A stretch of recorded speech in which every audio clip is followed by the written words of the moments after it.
While at ATX Fest, I had the opportunity to chat with actor and producer Michelle Lang about her work on the new crowdsourced series Everyone is Doing Great. We talked about the decision to crowdfund an entire television series, her hopes for the project, and much more.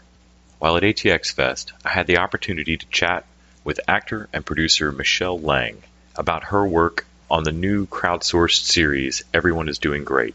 We talked about the decision to crowdfund an entire television series, her hopes for the project, and much more. The Indiegogo campaign for the project runs till July 20th and can be found at igg.me/at/EDG. Hope you enjoy the interview.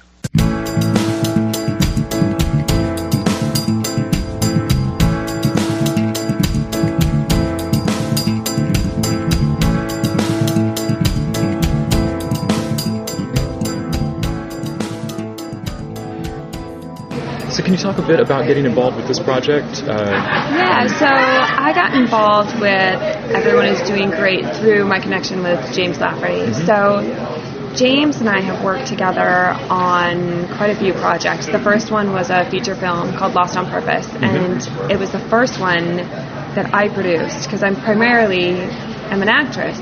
But for Lost on Purpose, I jumped into the producing side, and James was the first actor on, which is always the hardest thing, especially with some up-and-coming filmmakers at the time. I mean, this was years ago.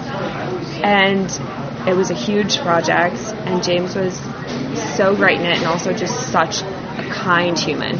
So then the next movie called Waffle Street he starred in, and I also had a role in it with Danny Glover. So we got to work together again on that one. And then we just did a movie called Small Town Crime with John Hawkes. Thank you. And Octavia Spencer. So I was in that one and also helped behind the sscenes. So I get to hang out with all the cast. Great cast. Thank you. Such a great cast. Such a great cast. And we worked with Dale Dickey on a lot of our other projects too. So we definitely have these people who are so good that, it becomes like summer camp, just with less sleep and no glitter tattoos. As we make movies. So I knew him through all that. So when he had a pilot, he took it to Ian and Ashram Nelms, who I work with a lot also, and talked to them about it. And then I worked with them on the producing side. So they're like, well, let's get Michelle involved with James. It's like, okay, great, of course. So then I really come in and start saying, let's give notes on the idea, but here are the nuts and bolts of how we actually start moving balls forward. And I think that's sometimes where creatives can get stuck, because to figure out all those nitty gritty, how do we actually turn an idea into something real is often where people get stuck, because there's a lot of stuff in there, So I was really fun to work with them and guide them through that process, and they're so open and willing to go there. So one thing that they both mentioned was the sort of loose production style of this. A little more like a Duplass Brothers or and I know the Nelms Brothers have worked similarly before. Yeah. Do you find it freeing or terrifying, a mixture of both, to know that you're getting stuff in editing and not so much on the page? Yeah, the style of it, because it is so freeing, I mean, it can be, but I think because we had such a good team of filmmakers, we knew we wouldn't leave a scene not getting what we needed. I think if, there wasn't such a group of us, especially because they're starring in it. So it's sometimes hard to have a outside perspective on is this connecting, is this connecting, is this connecting? Am I too close to this to see it? Right. So I think because all of us were on set watching each other's back, I think there was a level of comfort that we all have with each other, and we were confident in that. We knew it would be there. And we did a couple test runs too. We did some exercises, and we were actually inspired by the Duplass, because the Duplass did with the mumblecore movement, they started in that way where it's, almost feels like, the camera's on and people don't even know it. And it was such a cool movement. So we were coming up through doing Lost on Purpose at that time, running in those kind of similar circles. So it's fun how different waves of filmmaking have influenced. And this was a little different than I would say it's very different than Puffy Chair and some of those movies, but it's got a whiff of it, which is cool. I think about having watched like Joe Swanberg movies and then Easy now on Netflix, and how much I loved that style translated into a series. Yeah. And it hadn't occurred to me enjoying those movies that maybe they might work better or differently, broken differently. Yeah. Having done producing before, can you talk a bit about the decision to fund it Indiegogo, and was that trying to keep the lightning in a bottle? Well, when working with independent films, it's very common to crowdsource or try, like, the Veronica Mars movie did it to try and get a TV show into a movie. Now, usually people don't do it reverse, so we're kind of feel like we're breaking boundaries as far as, like, everyone's very used to having films be funded this way. But it is not so common to have a whole television series funded this way. So we're excited to, like, build the audience in the way that I would some of my independent projects, and to really start that conversation early.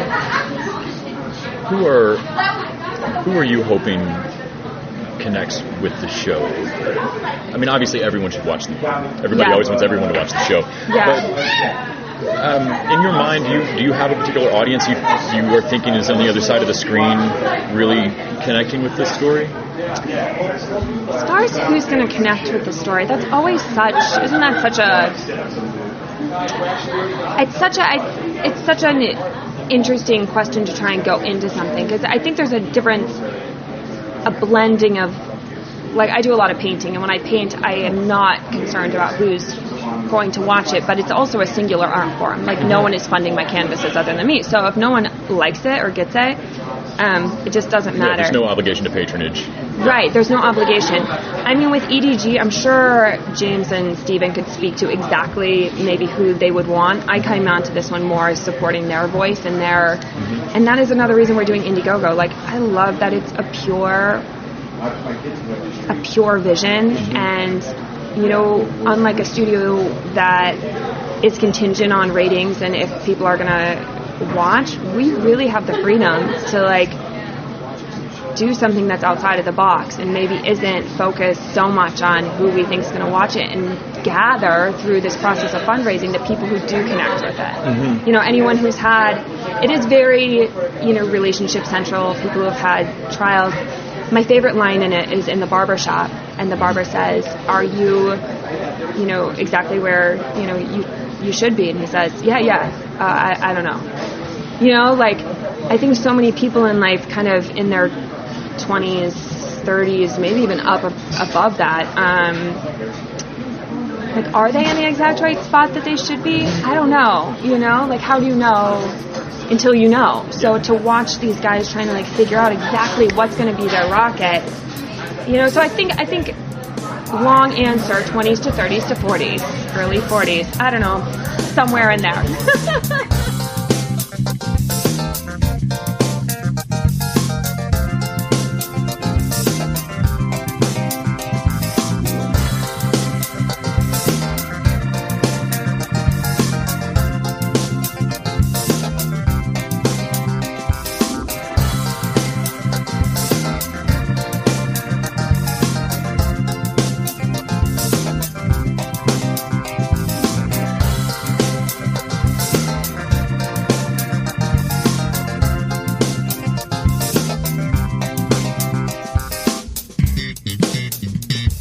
The TV Dudes is an independently run podcast and a member of the Electric Sweater Podcast Network. We are exclusively listener-supported. If you'd like to help us out, go to patreon.com/TVDudes. You can like us on Facebook and Twitter @TVDudes. All the music for our show is by our friend and original TV dude, Gregory J. Amani Smith. To find out more about us, go to thetvdudes.com and electricsweater.com. I'm Grant Davis.